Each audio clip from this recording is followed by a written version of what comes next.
Voilà, et comme dirait notre président, bonjour à toutes et à tous. Je ne sais plus si c'est le président ou Tante Lou, je les confonds un petit peu les deux. Alors merci d'assister à ce débat, malgré votre ventre que j'entends gargouiller à un quart d'heure de la fin, mais si vous espérez partir avant, c'est raté. Simplement, on va donc parler de cybersécurité, et pour vous prouver que la cybersécurité n'est pas un vain mot, vous allez voir à la fin de ce débat vos téléphones figés pendant 5 minutes, avec sur votre écran la tête de Guy Valencien. Donc double peine.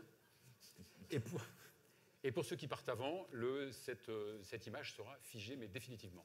Donc essayez de triple peine. Très bien.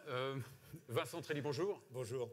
Alors, le secteur de la santé, évidemment, c'est le plus touché par les cyberattaques. Avantages et inconvénients de la digitalisation. On est devenu techno-dépendant. On va commencer par la fin, très bizarrement. Pas votre fin à vous, hein. Restez avec nous. Franchement, la sécurité numérique, c'est une utopie. La totale sécurité numérique. Je fais toujours la comparaison avec le dopage. Les doping criminels ont toujours une avance sur nous.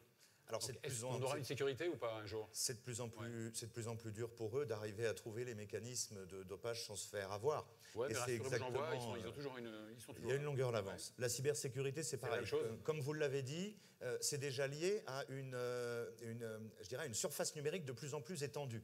La santé ne connaissait pas de problème de sécurité numérique il y a 15 ans parce qu'il n'y avait pas l'informatique. Il y avait les finances, les ressources humaines, mais l'informatique n'était pas déployée auprès du soin. Dans un hôpital aujourd'hui, toutes les fonctions sont informatisées. On a du LIS, Laboratory Information System, du LAP, logiciel d'aide à la prescription, du PACS, du RIS, enfin bon, je fais de l'acronyme exprès, il y en a plein. Et donc, on a des tas de systèmes numériques pour des spécialités différentes, des dossiers transversaux, tout ça intercommuniqué. Et en plus, on veut, ce qui est logique, que ça communique avec l'extérieur. On sortir de l'hospitalocentrisme pour aller justement vers la territorialité de la santé. Tout ça, ça fait qu'il y a une grande surface, il y a plein d'acteurs, il y a plein de données qui doivent circuler, et donc du coup, les problèmes de cybersécurité dans la santé croissent de façon exponentielle, en même temps que la croissance de la numérisation.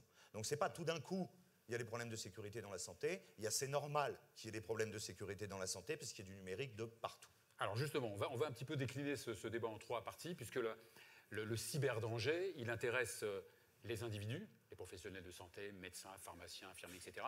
Il intéresse aussi les structures de soins, hôpitaux, cliniques, institutions, assurances. Et enfin, il intéresse le patient lui-même, qui, par l'intermédiaire de toute sa quincaillerie connectée, donc smartphone, objets connectés, donc laisse des données, et c'est pas toujours très sécure. Alors, les professionnels de santé, ils risquent beaucoup en ce moment ou pas ? Alors, les professionnels de santé, aujourd'hui, il est clair qu'à partir du moment où les données de santé ont une valeur marchande, sur le black market, un dossier médical, c'est coté entre 30 et 200 $. Alors, ce n'est pas mon dossier médical qui intéresse qui que ce soit, sauf si je suis Michael Schumacher ou un VIP. Ce qui intéresse, c'est de capter des masses, des millions de données pour passer des algorithmes de traitement dessus et en sortir des tendances. Qui prend quoi comme médicament, dans quelle région, pourquoi, etc. C'est de l'intelligence économique, comme on se fait dans l'industrie, etc. Donc aujourd'hui, on peut l'utiliser pour l'intelligence artificielle, quand on recueille beaucoup de données. Bien entendu. Tandis que là, dans une cyberattaque, c'est pas la même chose. C'est pas la même chose. Pour faire du mal. Aujourd'hui, le professionnel de santé en libéral, il a 2 problèmes. Ouais. Le fait que son informatique soit rendue indisponible, et c'est un peu la misère qu'on vit en ce moment, c'est ce qu'on appelle des virus qui s'appellent des cryptolockers. Ça chiffre votre ordinateur et ça vous demande 300, 400, 500 € pour le déchiffrer. Ça, c'est un premier souci. Et là, deuxièmement, il a une responsabilité légale forte qu'il n'est pas capable d'assumer. Je vais vous expliquer pourquoi. Ce qu'on demande aux centres hospitalo-universitaires en termes aujourd'hui, finalement, d'organisation, de supervision pour assurer la sécurité des données de santé, finalement, in fine, on demande la même chose à un EHPAD ou à un professionnel libéral. Sauf que le professionnel libéral, il n'est pas ingénieur en informatique. Ouais. Quand il a un antivirus sur son poste... Il n'est pas formé, surtout. Il n'est pas formé. Quand il a un bon antivirus sur son poste, c'est déjà pas mal. Mais tout ça est très borderline. Ouais. Il me semble c'est une bonne chose, c'est pas une bonne chose, c'est pas le sujet, mais que l'informatique, à un moment donné, des professionnels de santé va partir gentiment dans le cloud, parce que le problème d'un professionnel de santé libéral, c'est d'avoir un PC, une connexion Internet. Après, les données, il vaut mieux qu'elles soient dans les serveurs d'Orange, si on veut rester français, elles seront bien mieux sécurisées que sur son ordinateur portable. Alors c'est vrai que pour l'instant, même avec le numérique, les ordonnances, quand je les imprime, évidemment, tout le monde peut, n'importe qui peut les copier, peut les falsifier, peut aller acheter du Subutex à la pharmacie du coin. Est-ce que donc les ordonnances ne sont pas encore sécurisées? Non. On est d'accord. Est-ce que le blockchain pourra peut-être pallier à ça? Certainement, à un moment donné. Il faut savoir que tout ça est un flux. C'est-à-dire, à un moment donné, vous avez un patient qui prend rendez-vous chez vous, ça doit être le bon patient à la bonne heure, vous ouvrez son bon dossier, vous faites une prescription qui doit ensuite partir à la pharmacie, puis ensuite être administrée. Donc c'est très clairement une application qui peut être supportée par une blockchain qui apportera traçabilité, sécurité, chiffrement, etc. On serait déjà pas mal en France, et Dominique Pont le disait très précisément, moi je suis toujours étonné de voir les experts comptables, ça doit faire 8 ou 10 ans qu'ils ont une signature numérique. La signature numérique, quand je parlais de ça dans l'hôpital où j'étais DSI, on me disait « Ah oui, c'est quand on fait notre signature à la main qu'on la scanne pour que l'infirmière puisse la mettre automatiquement. » Je fais « Non. Une signature numérique, c'est une suite de chiffres normalement indéchiffrables. Et si déjà tous les acteurs de l'écosystème de santé disposaient d'une signature numérique, on aurait fait un gros pas en avant. Mais ce n'est pas le cas aujourd'hui. Donc oui, on devrait arriver tout de même à faire évoluer tout ça. Le DMP peut être piraté ou pas? On a mis 20 ans pour le DMP. Alors, le DMP, on a mis 20 ans pour le sortir, ça serait tout peut être piraté. Après, le DMP, il est hébergé dans un endroit qui est certifié et dont on peut s'attendre. On a des exemples de piratage ou pas? On n'a pas encore d'exemples. Pas du DMP. Pas du DMP. D'hôpitaux, oui, régulièrement. Et la téléconsultation, est-ce qu'elle peut être aussi... Alors la téléconsultation, c'est pareil, c'est un flux vidéo entre deux points. Donc à un moment donné, où il est chiffré, sécurisé, parce qu'on a mis de chaque côté une boîte qui fait que ce qui passe entre les deux est top secret, ou c'est faillible, et auquel cas il pourrait y avoir de l'écoute. Comme il y a de l'écoute sur le réseau, on pourrait entendre ce qui se dit entre deux praticiens. C'est une éventualité, mais enfin on peut imaginer que des deux côtés, on aura le boîtier de sécurité tout de même derrière. Alors parlons à présent des structures de soins, structures de santé. On a vraiment une multitude d'exemples qui montrent qu'on n'est pas franchement à l'abri du terrorisme cybernétique. Non. Non. Les structures de santé, aujourd'hui, je vous ai dit, la donnée de santé intéresse, donc on la vole et on la revend, il y a un marché. Vous allez, moi je navigue sur le black market en ce moment, il y a 80 bases de données médicales. Il y a l'hôpital d'Atlanta, 397 000 patients, la base elle est à vendre 300 bitcoins. Il y a la clinique de cancérologie de Farmington dans le Missouri, il y a etc. Et il y a eu en France une des premières tentatives l'an dernier d'extirpation d'une base de données médicale d'un centre hospitalo-universitaire. Ça c'est le premier point. Le deuxième point, c'est qu'à partir du moment où les soignants sont de plus en plus dépendants de l'informatique. Moi, j'avais des urgentistes au Mans, il y a 10-12 ans, ils me disaient « Tu sais, Vincent, l'informatique, nous, on est urgentistes, les patients, ils arrivent, on les intube, on les ventile, ça va. » Aujourd'hui, ils commencent à me dire « Si on n'est pas capable de demander une biologie, de faire un scanner ou une IRM rapidement, si on a nos matériels biomédicaux qui commencent à déconner autour du patient, ça va rapidement être tendu. » Donc, il y a aussi cette notion de tous ces équipements doivent être ultra disponibles. La sécurité, ce n'est pas que le virus. La sécurité, c'est qu'il faut que ça fonctionne. Si à l'aéroport de Paris, cet après-midi, devant ses écrans, le gars qui s'occupe de faire décoller et atterrir les avions, tout d'un coup, il voit un petit bonhomme qui rigole, eh ben, tout va rester en l'air en attendant que ça redémarre. Donc c'est pareil, l'hôpital est de plus en plus dépendant du numérique. Donc c'est la raison pour laquelle on a créé de nouveaux métiers. Les fameux DPO, les fameux... RSSI, déjà, les responsables sécurité des systèmes d'information, il y en avait 25. Eux qui travaillent sur le terrain, sur le hard. Et les DPO, et les DPO qui sont les délégués à la protection des données, qui sont en charge des DPO qui sont chargés donc de veiller au respect de finalement la législation sur l'usage qui est fait des données des patients à l'intérieur des structures de santé. Alors, c'est vrai que les structures de santé qui sont obligées de déclarer les événements graves, les incidents de sécurité, ont déclaré à peu près 478 incidents depuis 2016, je crois. Est-ce qu'on est en dessous de la réalité? Oui, en 2017, il y avait eu 1318 déclarations sur l'ancienne plateforme. Là, on est sur une nouvelle plateforme, on est à 476 sur l'année 2019. Alors, il faut y aller doucement. 99% des incidents de sécurité déclarés par les hôpitaux aujourd'hui sont des virus informatiques, des cryptovirus, qui vont mettre le bazar. Ça veut dire petit incident ou gros accidents?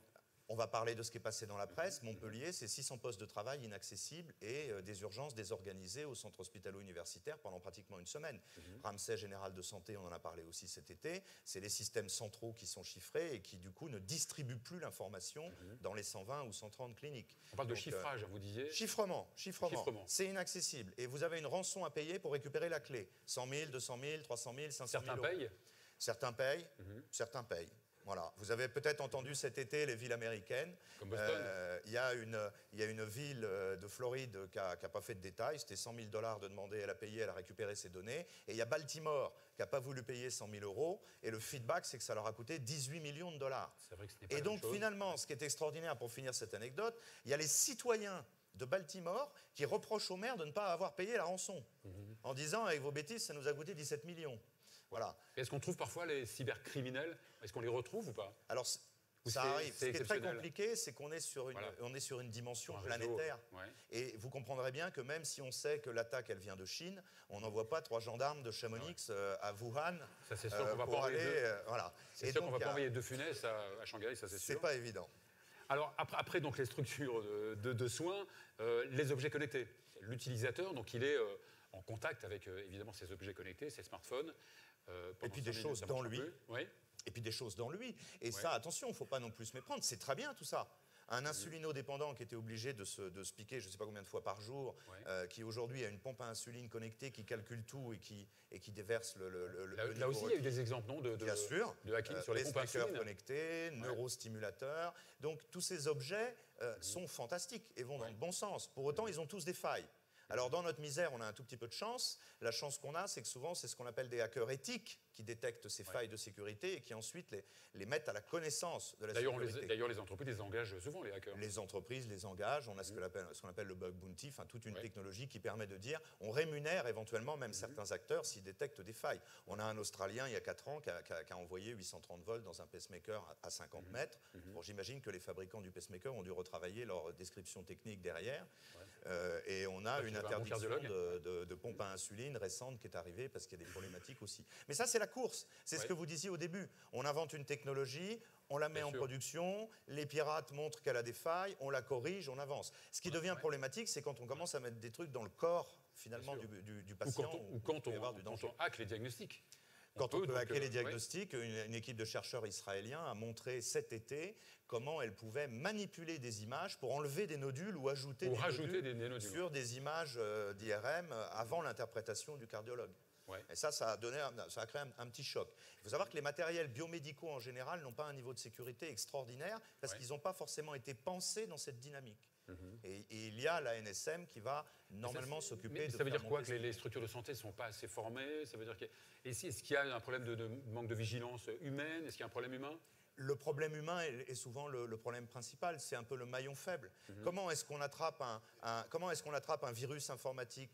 9 fois sur 10, c'est par des emails qui arrivent où on vous demande de cliquer. Sauf que les pirates sont très malins. Tous les salariés de la clinique Pasteur de Toulouse peuvent potentiellement cet après-midi recevoir un mail de Dominique Pont, leur directeur, leur disant « Veuillez lire mon courrier PDF 6 juin ». C'est faisable, je peux le faire avec mon smartphone. Et donc, on a confiance, on ouvre et clac. Alors, est-ce que dans ce cas, l'intelligence artificielle, est-ce qu'elle pourra peut-être un petit peu nous sauver la mise? Alors, elle aide, elle travaille. Le monde de la cyberdéfense en termes de sécurité est aussi en train d'évoluer. On ne travaille plus sur des bases de données de connaissances et on regarde si ça va bien. On est plus tendance à prendre une photographie de la situation à un instant T qu'on estime stable. Et puis ensuite, l'intelligence artificielle va nous informer sur tous les écarts. C'est-à-dire, par rapport à la situation stable, vous avez quelque chose qui ne va pas et on pense que du coup, par rapport à notre base de connaissances, à nos big data, c'est tel et tel problème qui est en train de vous arriver et voilà la proposition de remédiation que l'on vous fait. Donc vous êtes optimiste?